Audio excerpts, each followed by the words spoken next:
تخيل وانت بتاكل بروست من المطعم ده تلاقي شكل العظمه من جوه كده. وهل فعلا المطاعم بقت تستسهل وتشتغل بارخص الخامات عشان يوفروا ويكسبوا ولا لا؟ فانا هبدا سلسله جديده وهي يا ترى مين احسن بروست في بنها؟ النهارده انا هبدا سلسله جديده وهجرب فيها مطاعم الفرايد تشيكن اللي موجوده في بنها، واول مطعم هبدا بيه هو مطعم بروستاكي. ومطعم بروستاكي موجود في بنها في شارع الاستاد. قعدت على الكورنيش بتاع بنها وبعت محمد صاحبي يجيب لنا الاوردرات وقعد بالظبط 20 دقيقه. انا جبت وجبه من بروستاكي فيها 3 قطع ب 145 جنيه. بيبقوا 3 قطع يا جماعه، بيبقى دبوس وبيبقى الصدر زي ما انتم شايفين ودوت الفخذ، بيجي معاهم بقى بطاطس تحت كده زي ما انتم شايفين.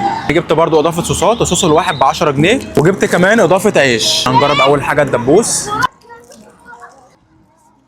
الورك كان نضيف من جوه قوي، ما فيهوش اي ريحه زفاره، بس التتبيله ما كانتش قويه جدا لان انا كنت طالب الفراخ سبايسي. هنجربها مع صوص كده. حسيت اضافه الصوص كده مع الفراخ اداها طعم شويه. اجرب بقى الصدر. يا جماعه انتوا شايفين التتبيله واصله كده ازاي لجوه الفراخ؟ بسم الله.